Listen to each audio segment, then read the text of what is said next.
Fala pessoal da Futebol Trade, sejam todos bem-vindos aí à aula número 6, como estruturar um processo de análise. Essa aula vai ser muito rápida, por quê? Porque eu vou apresentar para vocês um protocolo que eu utilizei durante muito tempo. Eu utilizo, na verdade, a maioria dessas coisas que estão nesse protocolo, eu só não utilizo todos, porque hoje no clube, o clube tem a sua metodologia, então eu preciso respeitar isso.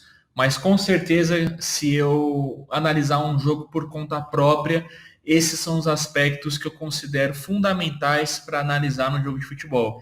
Então, por que a aula vai ser rápida? Porque eu vou apresentar para vocês, vocês vão ter acesso a esse documento, e tudo que eu escrevi aqui, coloquem em prática, tentem enxergar isso dentro de um jogo quando vocês estiverem analisando. Então, o objetivo da nossa aula hoje é montar um protocolo para analisar uma equipe de futebol. Esse protocolo já está montado, porém ele pode receber novas informações, ou seja, vocês podem colocar coisas que vocês considerem oportunas dentro de um jogo, que vocês consigam analisar. Então a gente vai começar falando sobre a organização ofensiva e a gente vai separar essa organização ofensiva em três fases. A primeira fase é a fase de construção, é ali esse primeiro terço do campo. Tem a fase de criação, que é o segundo terço do campo, que é a zona média do campo. E por último, que está no outro slide, é a fase de finalização, que é o último terço do campo. Então a gente divide, quando a gente está com a posse de bola, em três fases: a fase de construção, fase de criação e a fase de finalização. Então, o que eu costumo analisar na fase de construção de uma equipe? O tipo de construção. Primeiro de tudo, é uma construção curta ou longa? Já comecem a detectar padrões. Só uma coisa importante dessa questão de detectar padrões. Não é porque você viu uma equipe sair curta uma vez, longa na outra, e depois saiu todas as curtas e saiu longa duas, três vezes, que sair longa é um padrão. A gente busca na análise de desempenho buscar padrões, tá? E a equipe também não necessariamente tem só um padrão. Então é muito importante que vocês anotem a quantidade de vezes que isso ocorre dentro de um jogo para ver se isso realmente acontece frequentemente. Então vamos lá. Fase de construção, a gente já falou agora aí sobre o tipo de construção, se é curta ou longa.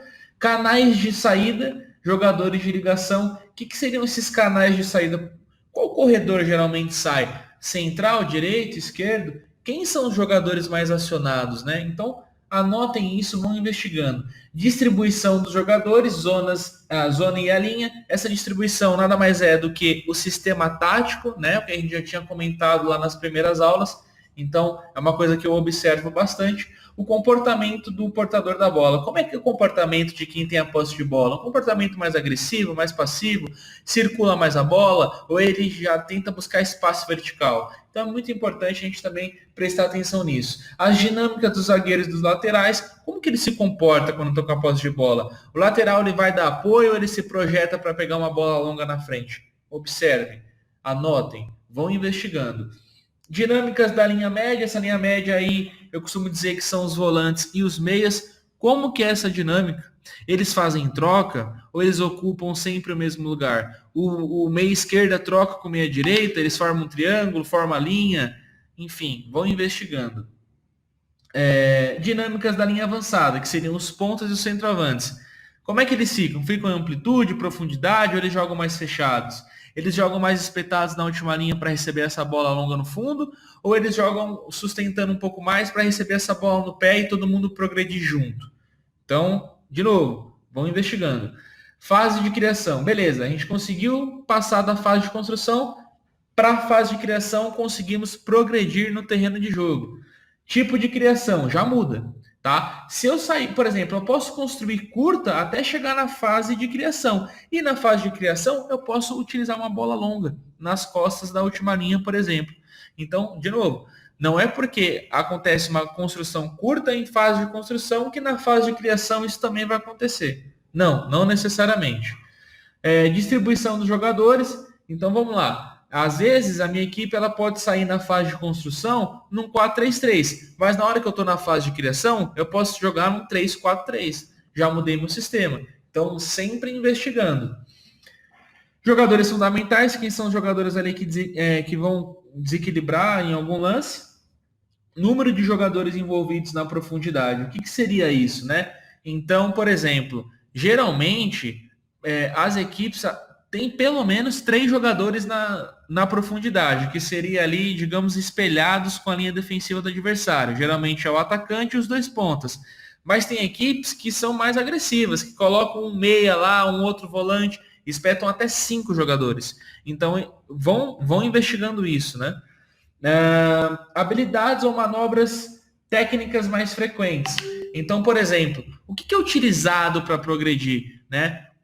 Existe algum tipo de jogada, por exemplo, o corta-luz, né? Onde um jogador ele deixa a bola passar para ele depois pegar essa bola nas costas, né? Um jogador joga essa bola cavada nas costas da última linha. Isso é um tipo de manobra, uma técnica utilizada. Então, comece a perceber se tem esse tipo de jogada dentro do ataque, tá? Canais para entrada na fase de finalização.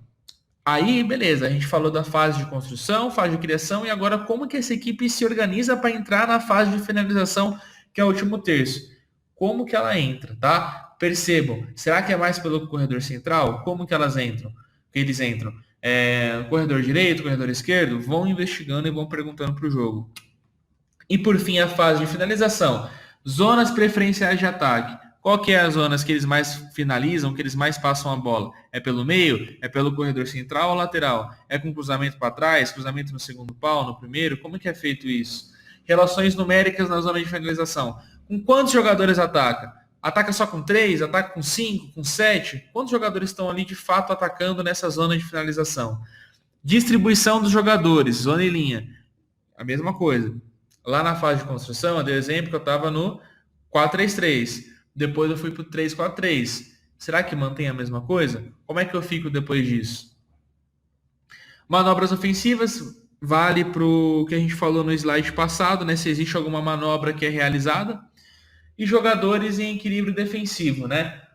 Equilíbrio defensivo significa o seguinte. Por exemplo, estamos atacando no último terço. Quantos jogadores meus estão defendendo? Geralmente ficam pelo menos 3, os 2 zagueiros e um lateral ou um volante. Então, quando uma equipe, geralmente quando você assiste jogo na TV, é difícil você enxergar isso. É mais quando você está no estádio ou você tem uma filmagem com a câmera aberta. Infelizmente, a gente não consegue ver porque é uma imagem mais fechada, que a gente costuma dizer. Transição defensiva, né? Qual que é o tempo de reação a perder a posse de bola? Né? Quando essa equipe está com a posse de bola, perdeu a bola, quanto tempo que ela reage? Demora muito? Número de jogadores que pressionam ativamente no centro de jogo. Então vamos lá, quando a gente fala em perde pressiona, a gente não fala necessariamente todos os jogadores precisam pressionar. Não. Quantos jogadores de fato vão pressionar quando perde a bola? Pode ser que os 2 ou 3 mais próximos pressionem e o restante do time já comece a se organizar. Analisem isso também. Desequilíbrios no momento da perda da bola. Então, quando perdeu a bola, geralmente acontece alguns desequilíbrios. Por exemplo, se eu jogo com os meus 2 laterais muito avançados, geralmente eu vou ter espaço nas costas deles. Então, isso é uma coisa que vocês podem investigar também. Eu dei só um exemplo. Comecem a achar esses espaços durante o jogo. E tempo para reorganização defensiva.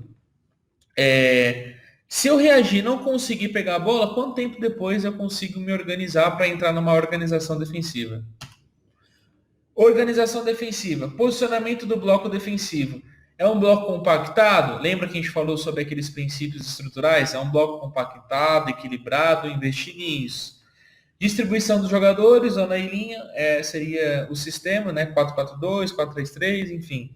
Manutenção da compactação do bloco defensivo. Isso é muito importante. A minha equipe ela está em bloco, ela está compactada. Mas se o adversário começa a circular a bola, eu vou manter esse equilíbrio, essa compactação? Porque muitas vezes o balanço pode ser lento e aí você começa a espaçar a sua equipe. Então isso é muito importante de investigar. Espaço entre os setores e corredores tem muito a ver com a compactação. Então, geralmente, por exemplo, a minha linha defensiva com a linha média está compactada, porém a minha linha de ataque está muito espaçada. Então, eu não tenho uma compactação. Porém, eu não tenho uma compactação entre a linha média e de ataque. É só ali que eu preciso ajustar. Não necessariamente todas as linhas. Estímulos para pressionar e zonas de intensificação da pressão. Então é aquilo que eu estava falando dos gatilhos na aula passada. Tem algum gatilho para pressionar? Bola ruim, domínio ruim, jogador recebe a bola de costas, isso é um gatilho, isso são exemplos de gatilho. Então comecem a perceber quando que essa equipe pressiona, em que momentos que essa equipe começam a pressionar. E tem algum setor do campo que essa pressão, de fato, ela é mais intensa? Por quê? Quantos jogadores? Comportamento ao jogo aéreo e segunda bola, acho que o nome já explica. Como que a equipe se comporta nesse jogo aéreo e como que está distribuída para pegar essa segunda bola. Velocidade da basculação e permutas defensivas, é basicamente isso que eu falei quando a equipe circula a bola. A velocidade, a basculação, na verdade, é o balanço, tá? Pouca gente utiliza, mas é a mesma coisa, basculação e balanço. Qual que é a velocidade de balanço? Que minha equipe defensivamente vai girando de um lado para o outro. E as permutas seriam o seguinte, por exemplo, o meu lateral saiu para abordar o ponta. O meu volante entrou na zona do lateral e o meu meia entrou na zona do volante. Eles vão fazendo essas permutas. Lateral sai, volante ocupa, meia ocupa e aí eu tô com o meu time equilibrado. Eu não deixo buracos nesses setores.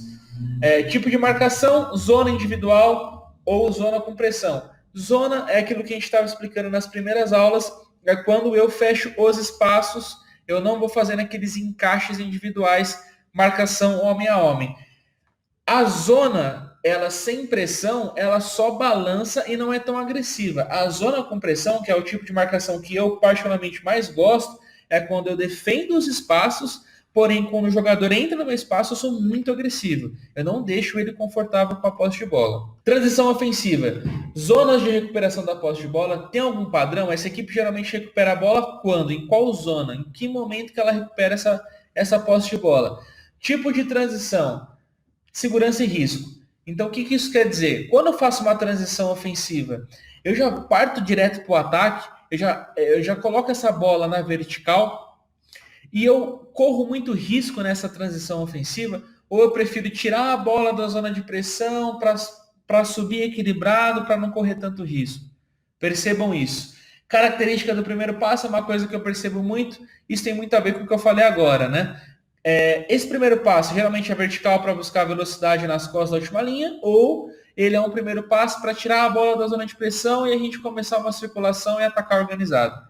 E o número de jogadores envolvidos. Tem equipes que conseguem fazer transição só com 2 jogadores. Por exemplo, se eu tenho o Mbappé, meu meia rouba a bola e eu jogo a bola para ele, geralmente ele consegue até resolver sozinho. Mas tem equipes que atacam com mais jogadores. Atacam com 4, com 3 jogadores, então percebam isso.